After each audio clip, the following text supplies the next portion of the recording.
आज का टॉपिक है हमारा डबल पावर आईसी, जो कि इस फ़ोन में लगा है PM7150, जो कि प्राइमरी पावर आईसी है, और जो सेकंड वाली जो है PM7150L, ये सेकेंडरी पावर आईसी है। तो ये जो PM7150 है, ये आपका चार्जिंग का भी काम करती है और ये LDOs भी बनाती है। तो इसमें जो है फीवस या वीबैट का वोल्टेज इन होता है इस कॉइल के थ्रू, यहाँ से स्विचिंग होके ये VPH बन जाता है। ठीक है, VPH बनने के बाद VPH जो है आउट होके इस आईसी में सेकेंडरी जो पावर आईसी है इसके अंदर चला जाता है। तो इस आईसी के अंदर चला जाने के बाद जो है यहाँ पे स्विचिंग होती है। इस आईसी के अंदर ऐसा सर्किट लगा है जो बूस्ट और बक दोनों सर्किट यहाँ पे इंक्लूड है, जो कि क्या होता है कि आपका कम वोल्टेज से ज़्यादा वोल्टेज आपके बन जाते हैं। जैसे आपने पहले वाले फ़ोन देखे होंगे जो 4G फ़ोन थे जिसमें सिंगल पावर आईसी लगी होती थी, वो जब 3.7 तक उसकी चार्जिंग आती थी तो वो स्विच ऑफ हो जाते थे। और आज के जो फ़ोन है जिसमें BOB की लाइन होती है या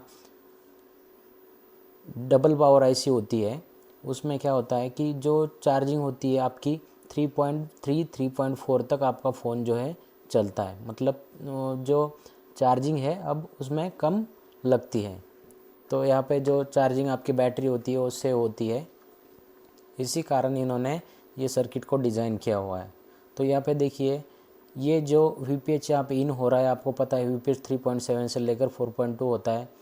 तो ये जो VPH होता है इसको लेके एक वोल्टेज बनाया जाता है जो कि 2.0 वोल्ट इससे लेकर यहाँ पे स्विचिंग की जाती है, और इस कॉइल के थ्रू एक BOB का वोल्टेज निकल के आता है, और वही वोल्टेज जो है इस आईसी के अंदर चला जाता है, और जाने के बाद वापस ये वोल्टेज जो है ये आउट होता है जो प्राइमरी आईसी है उसके लिए। तो यहाँ पे जो वोल्टेज आता है BOB का ये होता है 3.3 वोल्ट, और ये वोल्टेज आने के बाद यहाँ पे LDOs बनाने स्टार्ट होते हैं इस वोल्टेज के द्वारा। ठीक है, तो सबसे पहले आपका जो है आपको चेक करना पड़ेगा, जो डेड फ़ोन होता है उसमें जो होता है चेक करने के लिए आपको पावर की पे वोल्टेज चेक करने होते हैं, जो कि यहाँ पे लगी है फ़ोन ऑन N 1.8 वोल्ट। यहाँ पे आपको चेक करना होता है कि 1.8 वोल्ट मिल रहा है या नहीं मिल रहा है। उसके बाद जो होता है EDL पे आपको 1.8 वोल्ट मिलना चाहिए। ठीक है, अगर ये कोई भी वोल्टेज मिसिंग होता है आपका तो फ़ोन डेड हो जाता है। उसके बाद चलिए देखिए, यहाँ पे देखते हैं कि जो बक सर्किट है ये कैसे काम करता है। तो यहाँ पे जो S5 है ये यहाँ पे हायर LDO से जाना जाता है, जो कि 2.5 वोल्ट जनरेट करता है। यहाँ से जो है इस कॉइल के थ्रू वोल्टेज आउट होता है, वापस आईसी के अंदर चला जाता है, और यही से जो है आपकी सेकेंडरी जो पावर आईसी है इसमें चला जाता है। ठीक है, उसके बाद जो है आपका एक लाइन निकलता है यहाँ से S4 का। ठीक है, यहाँ से लाइन जोड़ना मैं भूल गया शायद, ये यहाँ पे भी यहाँ पे भी। ठीक है, तो ये जो S4 की कॉइल है यहाँ से एक वोल्टेज निकलेगा जो कि LDO बनाता है 1.1 वोल्ट, वापस से आईसी के अंदर चला जाएगा। ठीक है, और ये जो वोल्टेज होता है ये LDO बनाने के लिए स्पेसिफिक होता है, जो कि यहाँ से आउट नहीं होता है। ठीक है, यहाँ से निकल कर यही पे इन होता है आईसी के अंदर और LDOs बनाता है अलग अलग। ठीक है, तो जो S3 है, S3 का जो वोल्टेज होता है आपका 0.8 वोल्ट होता है, जो आपका जो CPU के लिए जाता है। ठीक है, उसके बाद जो होता है S2 0.8 वोल्ट का होता है, लेकिन ये जो होता है आपका जब फ़ोन ऑन होता है उसके बाद आपको ये वोल्टेज देखने को मिलेगा। जब आपका फ़ोन स्विच ऑफ होता है तो ये वोल्टेज जो होता है ये आपको देखने को नहीं मिलेगा, जो कि आप चार्जर लगा के चेक करते हो तो ये ट्रिगर नहीं होता है। ठीक है, उसके बाद जो है S1 में भी आपका 0.6 वोल्ट मिलता है, ये CPU और RAM के लिए जाता है। ठीक है, उसके बाद जो है वोल्टेज रिलेटेड L10 एक लाइन निकलती है 1.8 वोल्ट की, जो कि CPU, RAM और स्टोरेज आईसी को जाती है। ठीक है, उसके बाद जो है यहाँ पे क्रिस्टल लगाया होता है, जो आप सभी ने देखा होगा। वो क्रिस्टल क्या करता है, फ्रीक्वेंसी जनरेट करता है। इसका भी एक लंबा वीडियो हो जाएगा, अगर आप कहोगे तो मैं वो भी बना के अपलोड कर दूंगा, ठीक है। तो आप कमेंट ज़रूर करना, LDO पे बहुत बड़ा एक वीडियो हो जाएगा, तो उसको भी मैं आपको एक्सप्लेन करूँगा। उसके बाद जो है यहाँ पे आपकी ये LDO जो फ्रीक्वेंसी बनाता है वो LDO जो है पावर IC के अंदर इन करता है। जो यहाँ पे LDO लगा है ये 13.4 मेगाहर्ट्ज़ का LDO यहाँ पे लगा है, ठीक है। तो इस पे लिखा भी होता है, जब आप देखोगे तो आपको पता चलेगा, या स्कीमेटिक से भी पता चल जाएगा, ठीक है। तो उसके बाद जो है ये यहाँ पे एक BB क्लॉक 38.4 आपकी फ्रीक्वेंसी निकलती है जो कि CPU को जाती है। आप इसको DSO पे चेक कर सकते हैं। तो उसके बाद जो होता है स्लीप क्लॉक एक निकलता है जो कि 32 किलो हर्ट्ज़ का होता है। ये मेगाहर्ट्ज़ का होता है और 1 किलो हर्ट्ज़ का होता है। तो यहाँ पे भी आपको DSO की ज़रूरत होती है। तो आप एक बात सोचिए कि बिना DSO के आप रिपेयरिंग अधूरा करोगे, क्योंकि DSO एक ज़रूरी पार्ट है। पूरी रिपेयरिंग करनी है आपको तो सभी टूल्स होना ज़रूरी है। इसके बाद जो है तो जो सेकेंडरी पावर IC है ये क्या करती है, यहाँ पे उसके खुद के कुछ LDOs बनाती है, जैसे कि ये भी LDOs बनाती है। इसके पास अगर देखा जाए तो स्कीमेटिक में आपको दिखाने की कोशिश करता हूँ, ठीक है। लेआउट में देखेंगे तो यहाँ पे देखिए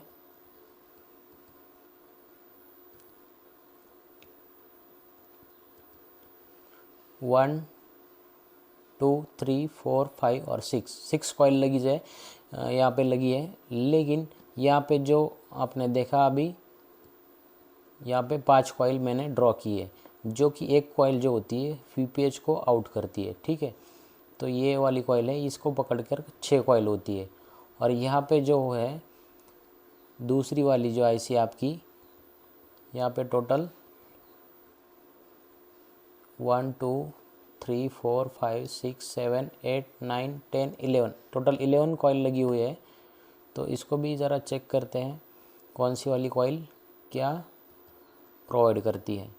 तो यहाँ पे जो S8 कॉइल है ये आपका निकालती है 1.3, जो कि या इसको लोअर LDO भी आप बोल सकते हैं, ठीक है। ये निकाल के प्राइमरी पावर IC के अंदर जाती है।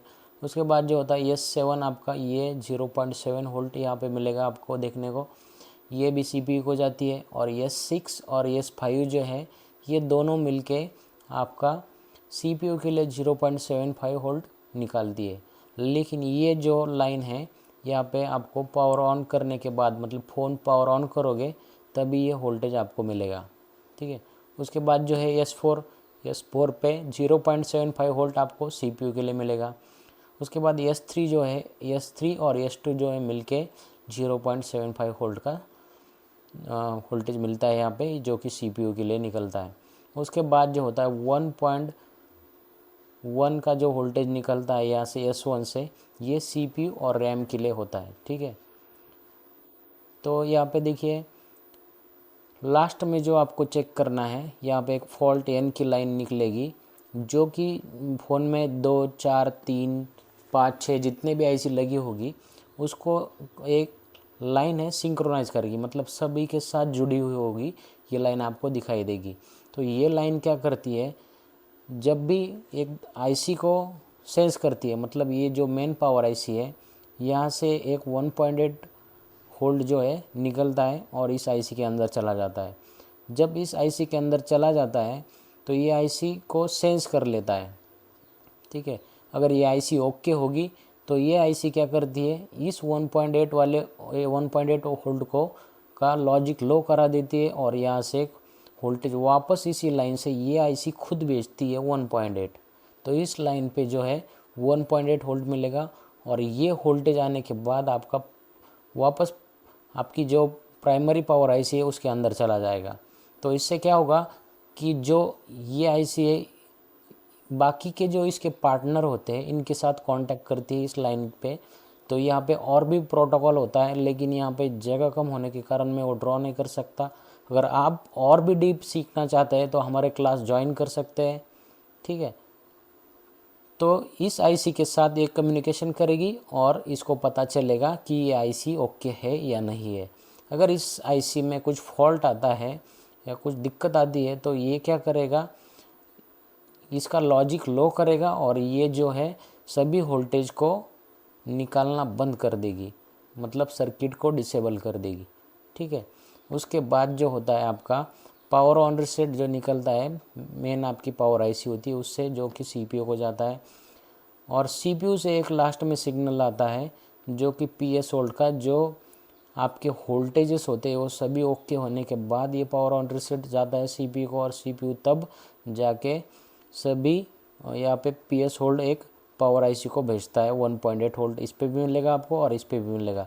जब पीएस होल्ड 1.8 वोल्ट आ जाता है तब आपको समझ लेना चाहिए कि ये सभी तरह से रेडी है ऑन होने के लिए, और जो है वोल्टेज स्टेबल हो जाएगा, सभी वोल्टेज को स्टेबल करेगा। ये पीएस होल्ड वाला जो आपका लाइन आता है ये सभी वोल्टेज को स्टेबल करता है और फ़ोन ऑन होने के लिए रेडी होता है।